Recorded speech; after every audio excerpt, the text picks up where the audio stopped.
Forgive me, as I am new to the online community. Just wanted to tell my story and maybe get some input. I accidentally found out last month my husband was using work trips as an excuse to sleep with his also married coworker who lives across the country.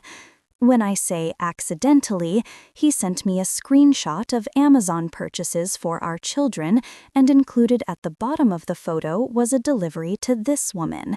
So yes, the worried wife in me checked his search history and email. It was all right there. I learned his November trip was a romantic getaway, but this current one is luxurious.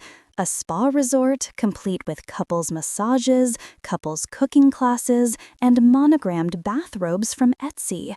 He mailed her a box of gifts a few days ago for Christmas. He purchases sexy lingerie, sent her money on Venmo, and even started planning a January trip to Las Vegas. I was furious when I learned all this, but I kept my composure. My plan. He left this morning for his work trip, but before he left, I gathered all evidence of his affair. I spent 4 weeks collecting emails, credit card statements, reservations, and confirmations. I wrote him a 10-page letter, put it in an envelope, and taped it inside the lining of his suitcase. I plan on sending a group text to him and his mistress right after check-in, telling them to enjoy their trip. I will also inform them that a letter is in his suitcase and that I want a divorce. I wrote a special section just for her, and I want to make sure she sees it, so I will be emailing her the letter as well. He is currently in the air. My group text goes out this evening. Stay tuned. His flight landed 1.5 hours ago. He told me he would text me when he landed, and he has yet to do so. I have texted him twice. They were delivered, but not read. I checked our phone records, and he texted both me and her during his layover. His email shows no Uber receipt from his final destination airport to his hotel. She must have picked him up. Something I probably should have clarified in my OP. She lives in the state he is visiting, so he flew alone. I will be sending a group text to both him and his mistress in 2 hours, as that will be 4 p.m. their time, and check-in. Sent pictures of our children, and he did not respond. FYI, he is in the middle of the desert. My texts are going through green, which puts a monkey wrench in my plan for a group text to him and his mistress. Need suggestions. Should I call the hotel? Connect right to their room? I worked so hard for this. It has to be tonight. Help. Thank you to everyone standing by and waiting. My best friend has come to my house to help me through this. It seems my texts are going through green, but when my friend tried it, it is blue and delivered. He has blocked me. I guess that helps his guilt. The plan now is to call the hotel. We'll wait a few minutes after check-in to make the call. Very soon. Please stand by. Calm, confident, slightly detached. Pace, measured without haste. Intonation, smooth but with a slight contemptuous undertone. Emotional coloring, cold determination. Like most of you predicted, he does not care. He had 0 answers for my questions. That was the most hurtful part. But guess what? I have all the emotional support and economic support, so I'm not mad. Every question I asked, he had no response because his mistress was sitting there. I suspect when he is home alone with me, his answers will be different. I have made sure that he will not emotionally and financially fuck me because I have secured support from family and friends. He can go fuck himself. Called his hotel room, talked to his mistress, and finally lost my shit. He ended up calling me a few minutes later and had 0 empathy. I'm shocked, but I'm not. He said a divorce was in order and fought me on nothing. I expected him to be sad. He was not, but that's okay. I started packing up his shit. I have some great friends who helped me put everything in the garage. Good riddance? I guess so. I wake this morning broken. My house is in shambles as I went on a rampage yesterday, ripping photos off the wall, throwing his stuff in piles on the floor, and breaking random objects in anger. Now that I've had a night's sleep, I feel that I am a bit clearer in my thinking as I analyze the conversation we had yesterday. He was different on the phone. That was not the man I know. But who was the man I've known? Because everything was a lie. The only thing he cared about on the phone was getting the kids, which is perfectly okay. He should want to see his kids. But he refused to answer any question I had or admit to anything. I personally feel his lack of remorse was because he was sitting in front of his mistress. If I confronted him at home, this would not have been his reaction. When he comes home Monday night, I expect to see a different man. Also, in my conversation with the mistress, I learned she is recently separated. I called my mom. That was hard. While she and my dad have always been loving and supporting, it was hard to make that phone call. I felt like a failure. I know it wasn't my doing, but to admit that I made a poor choice in a spouse was difficult. Was this all because of a mistake I made 13 years ago? Honestly, it doesn't matter. I have 2 days to empty my house of his things. Who do I tell? Do I call his dad? Do I tell his mother? Best friend? Work buddies? I wish there was a manual on how to do this because I'm lost. Even with all my preparation, I'm still humiliated. Luckily, he did not take his house keys when he left, so no need to change the locks. I'll be removing his keys and sending him on his way. I don't plan on seeing him when he gets home Monday night. Doors are locked. Everything you own is in the garage. Have your people talk to my people, and I'll see you never. My friends and family have been wonderful. I am so fortunate to have such great people in my life. Yesterday, they came to help me move all of his clothing to the garage. His collectibles were all packed up and sitting here, waiting to be appraised. It took a very long time, and I was exhausted afterwards. But it was necessary. I honestly don't think he expects me to have gone to such great lengths to remove him from my life. Because I was so emotional when I confronted him, there is a chance that he thinks I will want to reconcile. Fat chance, buddy. His flights lands a little before 10 p.m. tonight. When he Ubers back home, the doors will be locked. He told me on the phone he was just getting his car and leaving. I will be holding him to that. Something I should have mentioned earlier, the house is in my name only. He had no credit when we first started looking, so everything is in my maiden name and purchased by me. Health insurance, car insurance, cell phones, utilities are all in my name. The only thing his name is on is his car. I think he realizes now that could all come back to bite him. I don't want a messy divorce.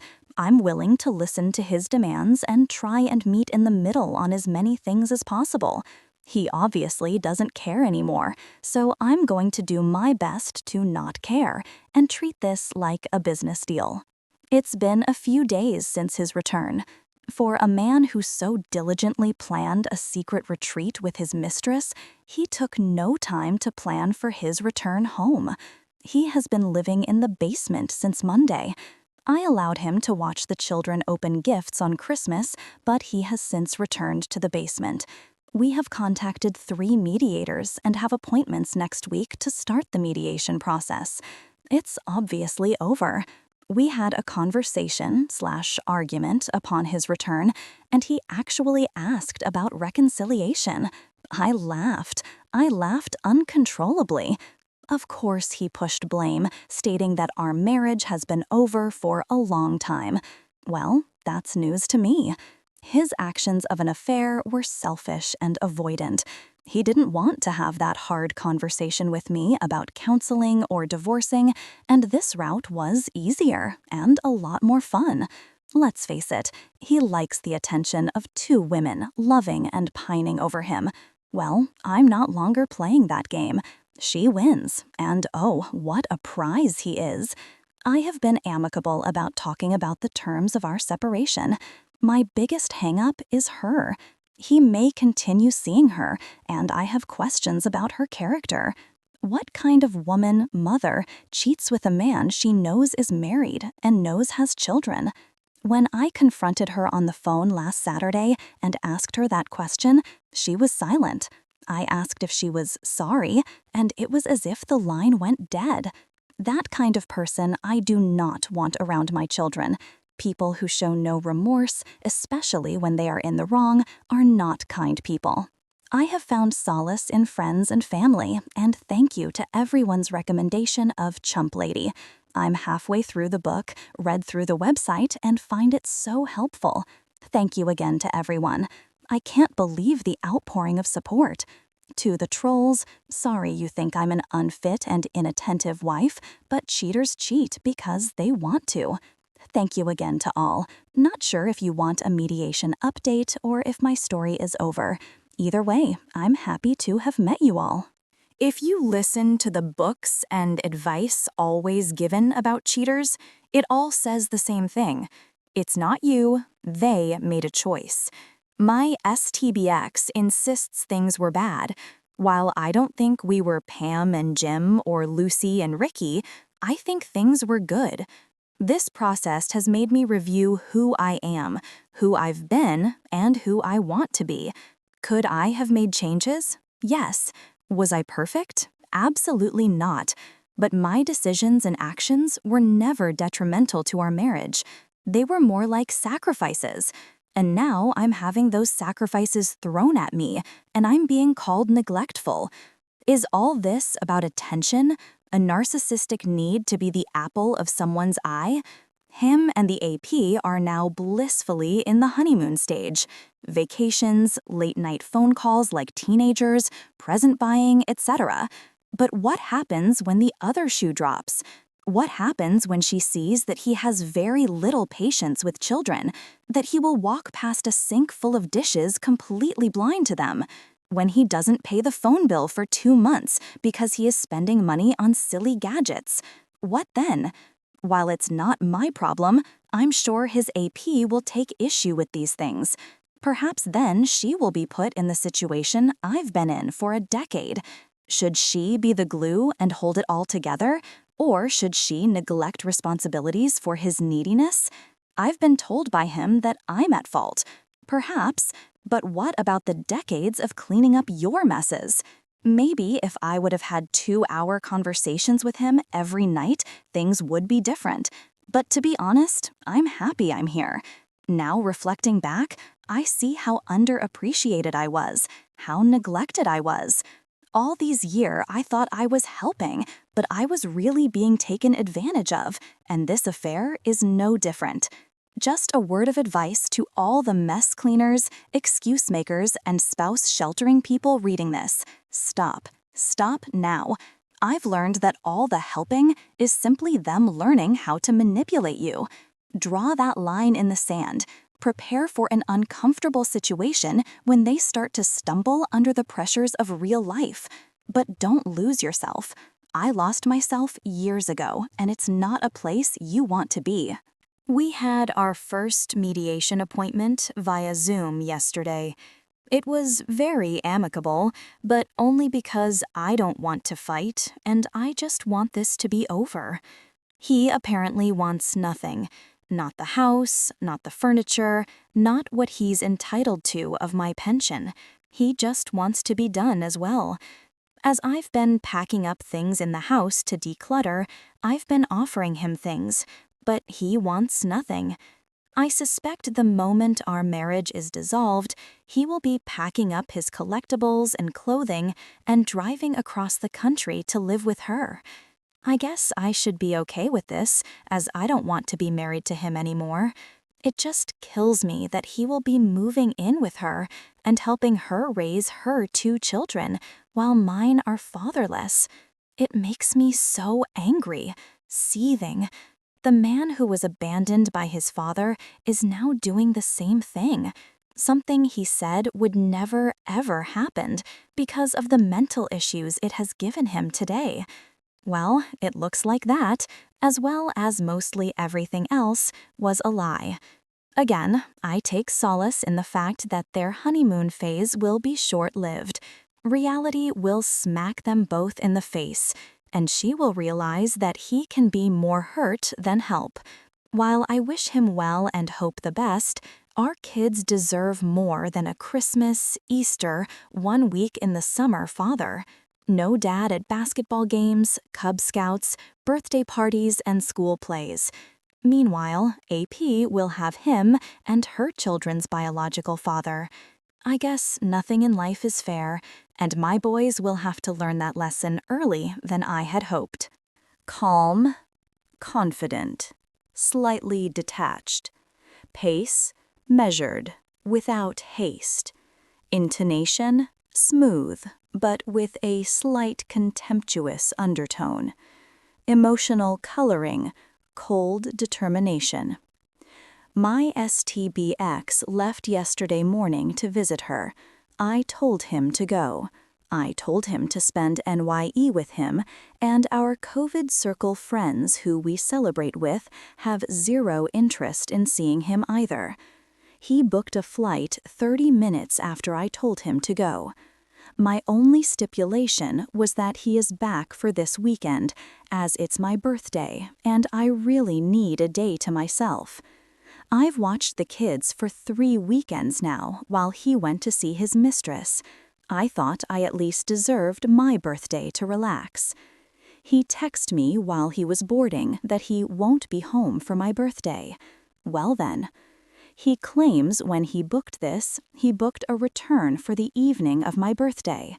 When he tried to change it, he was put on standby. It would cost $1,000 to change. It was a red-eye, etc.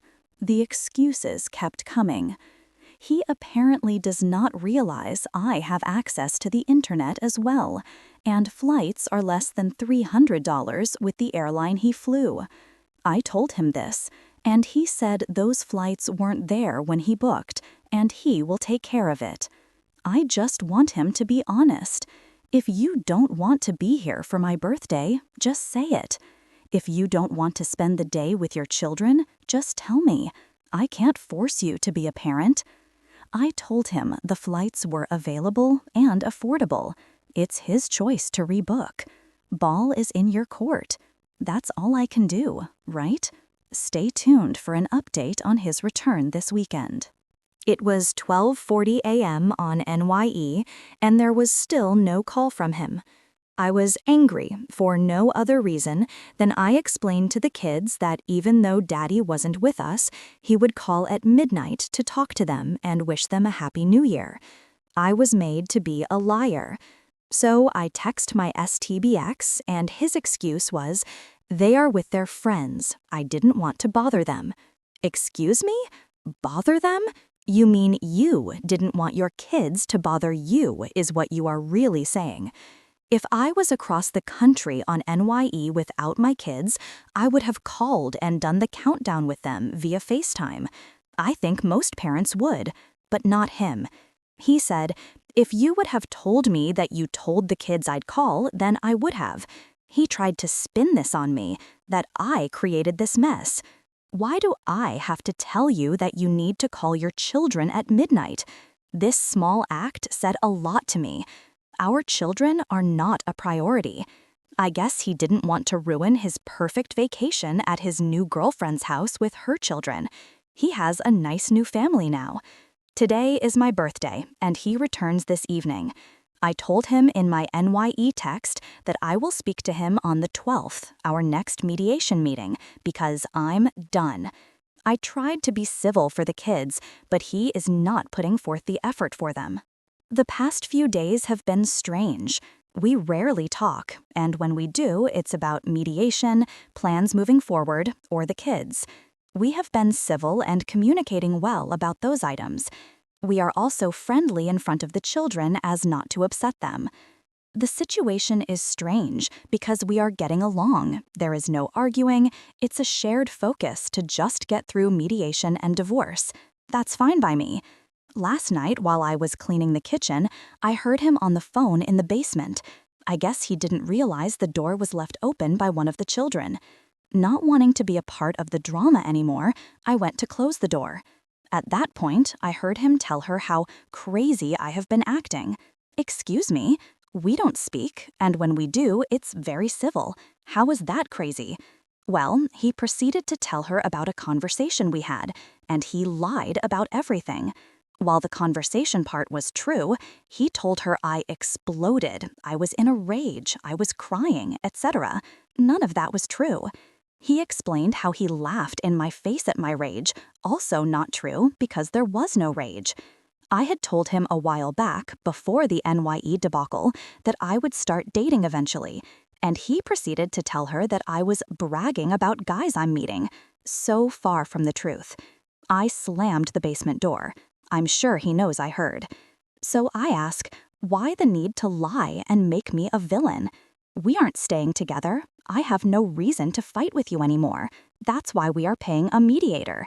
Why start lying to your new girlfriend that you love? How is that a good way to start a relationship? I don't know what is happening here. This is my concern. This woman and him are in love and want to start a life together. Okay, that's fine. God bless and congrats. But this woman only knows me by the stories he has told her about me. If he does move across the country to be with her, how can I trust a woman who hates me because of misinformation to treat my children properly? I don't care if she hates me personally. I'll still sleep fine at night. But now I'm worried about sending my kids in the summer to stay with them. I want to confront him about this, but I know I can't. Maybe it's not that I can't, but I don't know how. Also, he has told no one we are separated, and definitely has not told people why. How come? You initiated this, you cheated, you are happy now, so why can't you tell people?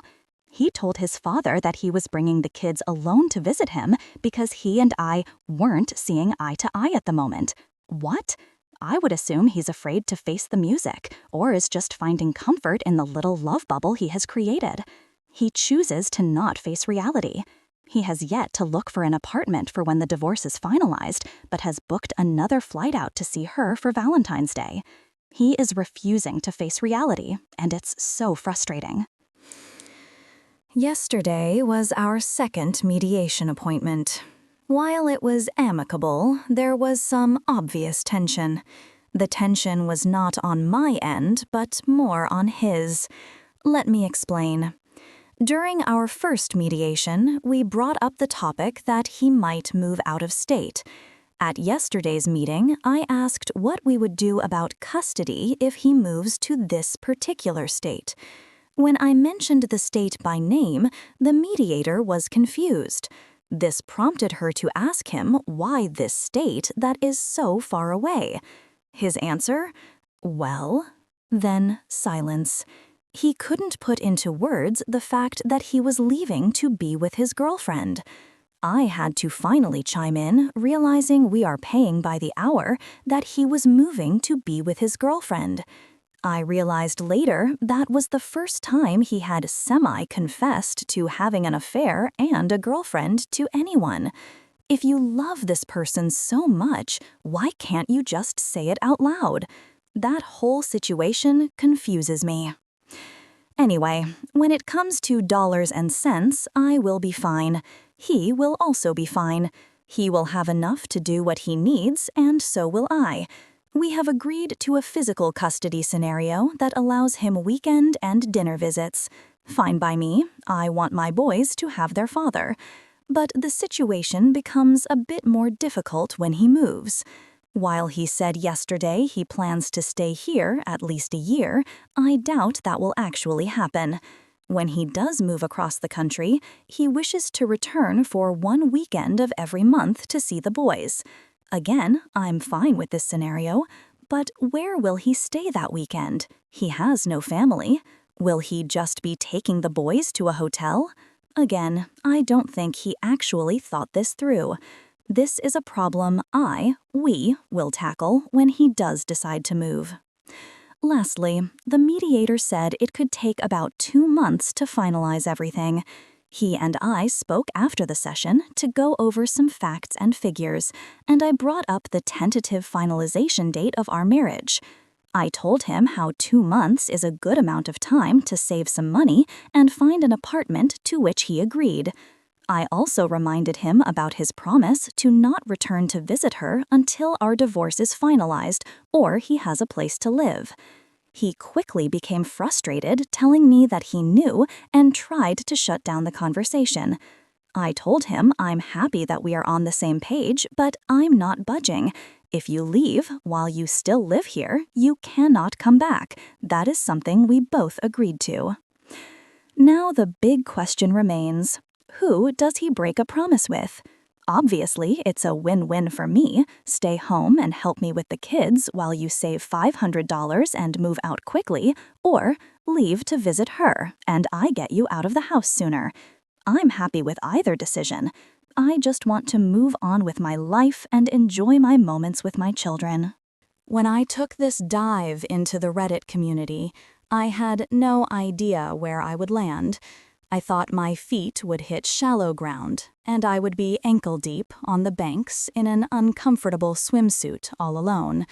But to my surprise, this deep ocean of Reddit readers have engulfed me into their warm waters, and I am surrounded by a sea of support. For this, I am thankful. I am also so touched by the droves of people who have reached out for advice or offered their own experiences as lessons to be learned.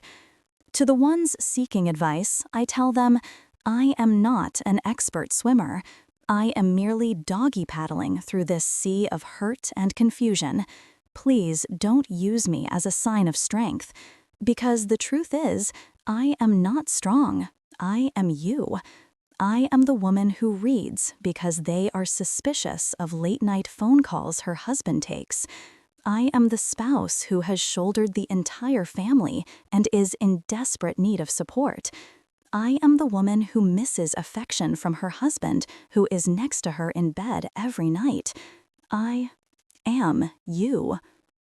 To those people who have yet to catch their partner cheating but are suspicious, trust your gut. Cheating is a coward's choice, so be braver than them and face the truth. To the spouse who is the fixer and takes on every challenge, take a step back. When you help, you are actually just hurting yourself. To the spouse who has tried everything to receive physical attention from their partner but to no avail, their affection is probably going somewhere else. These are lessons I wish I could have told myself months, if not years ago. Listen to me, or just listen to you. To the sharks in water who call me a bad mom, a crazy bitch, fake, or even just think I'm out of my mind, you will find no blood in this water. So it's best you move on and find a thread where the OP will chum the water for you. It's so very easy to read and judge. This I understand. I just hope that if this ever happens to you, that you will be as brave, logical, and composed as you expect others to be. If not, you will find sharks circling you as well. So I hope you are as strong of a swimmer as you claim to be. If you are still reading, my Saba survival continues. Our final mediation papers will arrive this week. We were able to settle everything at the last meeting on 1/12, and the documents just need our signature.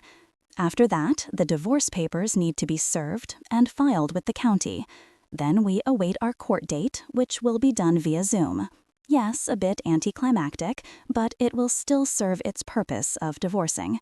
He has started to look for an apartment, but nothing is to his satisfaction. Maybe he is being picky, or maybe he is comfortable living in the basement. Either way, once the divorce papers are stamped, he needs to be gone. He has started making phone calls to her during the day, and I can hear him giggling downstairs. I'm happy he is happy. I really am. That isn't passive-aggressive. I know I will be happy one day too. He just got there first, and that's okay. I feel like my life is in limbo right now. I can't move forward because I'm chained to the past. I'm hoping his move will be soon. I suspect he wants out for February 1st, so he can go visit her for Valentine's Day. I hope for his sake that he makes his deadline. I will update again after I receive the mediation paperwork and divorce papers are served. I'm sure that will stir up a lot of thought and emotion, so I'm certain it will be a doozy. Till then, I'll keep doggy paddling. Calm, confident, slightly detached. Pace, measured, without haste.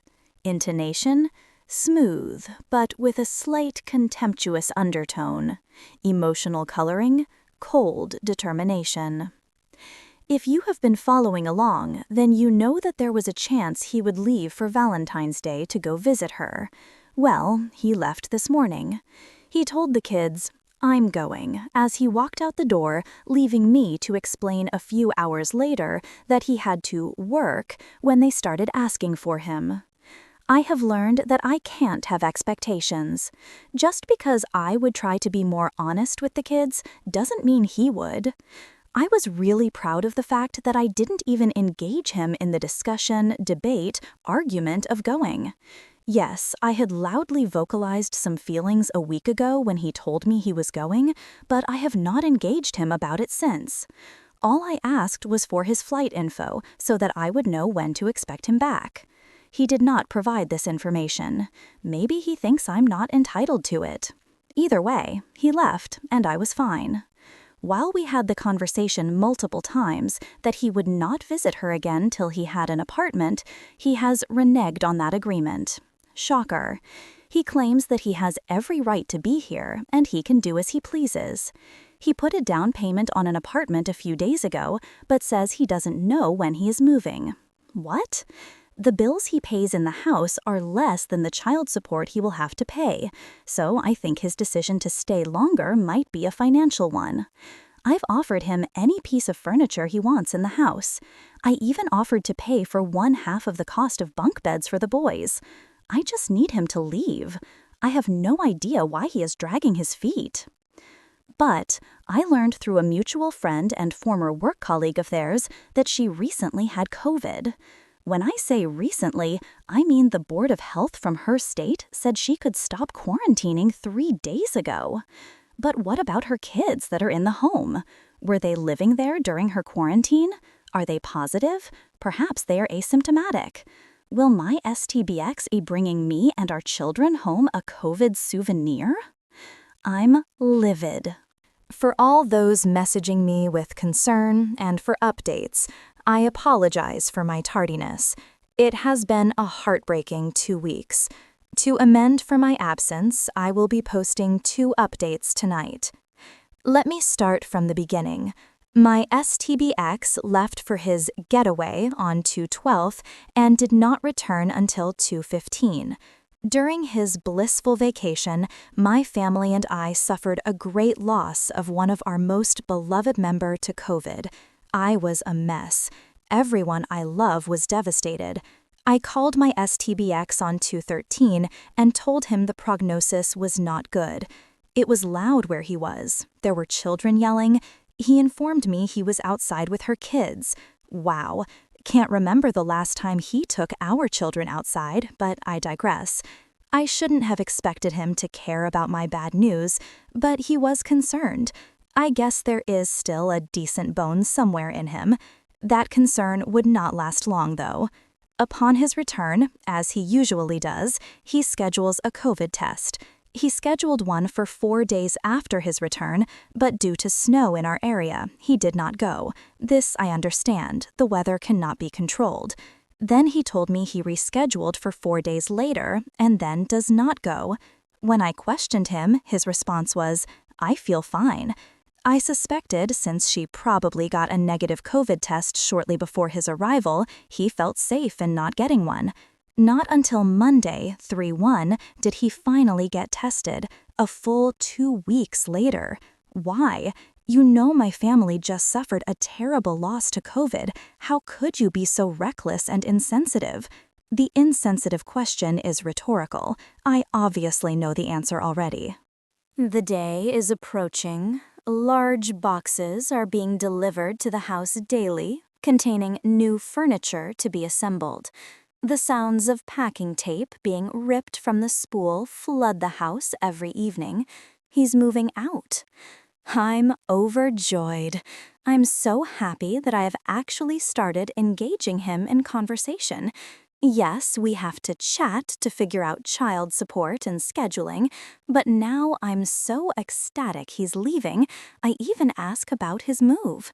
I feel like a kid at Christmas. While we were discussing his move, I asked if he planned to visit her.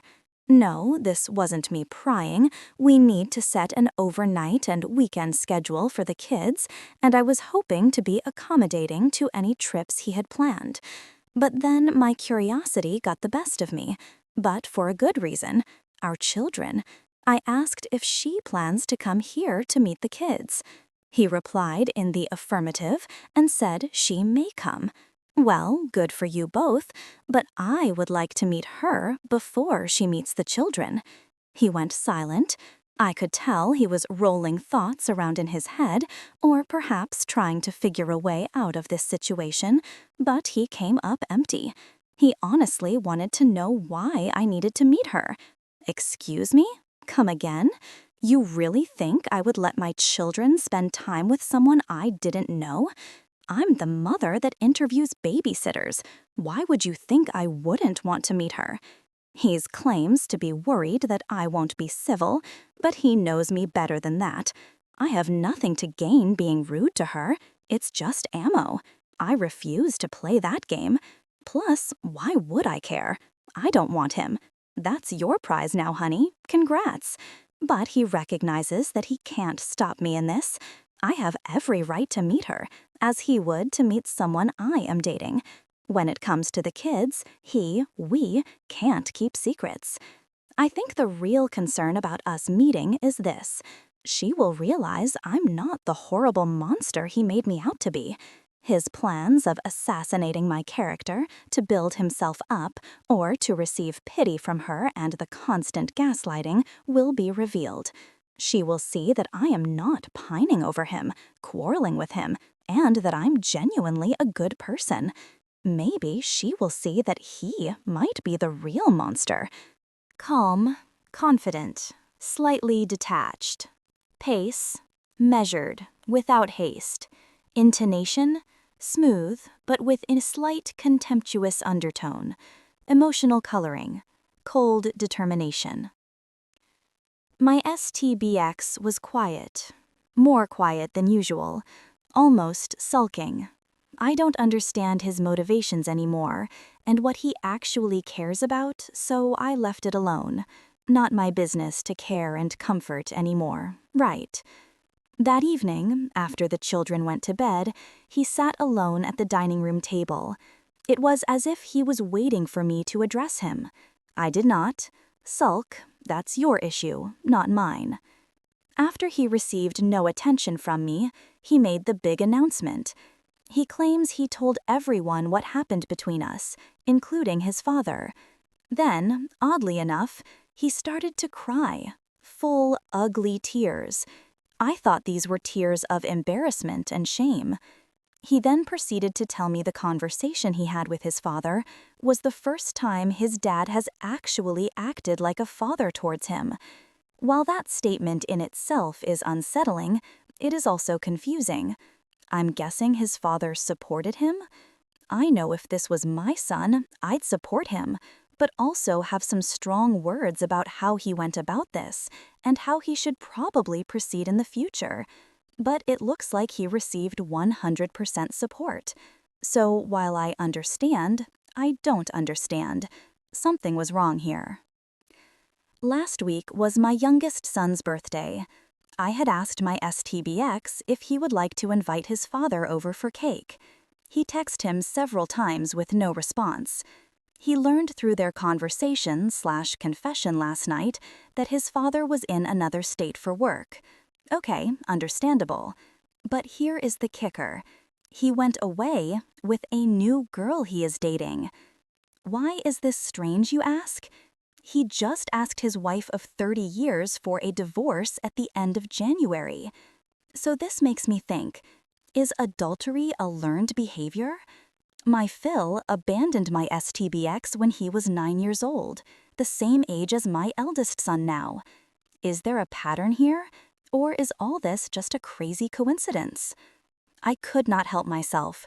I messaged my MIL. She confirmed they were divorcing. I asked if there was any infidelity, and she claims to her knowledge, no, but I know better. She said that my FIL started to withdraw from her. He started kicking fights for no reason and avoided interacting with her last fall. Then, in January, he said he wanted a divorce so that he could find himself. A man who was in his 60s, close to retirement, needs to find himself? Sounds like a cop-out to me. But now that I've learned there is another woman, I understand that this bloodline of men are truly selfish and unfit partners. I know all the comments will tell me to tell my Mill about the infidelity on his part, and I plan on doing so. I just need a little more information before I break the news to her. It happened. Finally. He's gone. My basement is so empty and quiet it echoes. The day he moved, a box truck pulled up to my house, and my children ran to the window to watch. I didn't know how to distract them as I was working. I was able to pull them away from the window with the promise of treats once they were at the table to do schoolwork. My youngest, though, would not budge. After 45 minutes of loading, the truck pulled away, and my STBX drove off. My youngest came away from the window looking sad. I immediately talked to him and tried to comfort him. After a few moments, he asked, "Is the truck coming back?" I was confused. I told him that we were staying here and no one else was moving. Apparently, he wasn't upset that Daddy was leaving. He just wanted the truck. I'm not sure how I should feel about this. I made appointments with a child therapist for both my kids. While they seem fine now, I'm not sure what the future holds for their mental state. I'm afraid this will be repressed and issues will arise down the road. His friends have been reaching out to me. Now that they know what happened, I'm getting text and Facebook messages asking how I am. I know in reality they are just being nosy. They may care a little, but they just want me to spill the tea. Welp, I put the kettle on. I wasn't surprised to learn that my STBX wasn't completely honest with them. He failed to mention traveling during a pandemic to visit her. I guess that would make him look reckless, selfish, idiotic. The wives of his friends are in shock. They considered my STBX a friend that could be trusted, a man who had it all together. Basically, they trusted my STBX would be a good influence on their husbands. Boy, were they wrong. Concerning my Mill, I have not told her. This is because I don't have any real information. What I did tell her, though, was to do some investigating to see if he is having an affair. This would be to her benefit as her state has adultery laws. They are still legally married and living in the same house, so to my knowledge, the law applies. But she seems hesitant. I think she is just afraid to find out the truth, and then she has to look at him every day. This I understand. No person's spouse should have to experience that. I know it was gut-wrenching for me, and perhaps many of you reading can relate as well. I just don't want to be the one to tell her. Perhaps this is because I'm still upset I had to find out on my own, and my STBX was too much of a coward to come clean. Why should a cheating spouse get the thrill of cheating and be relieved of the burden of having to confess?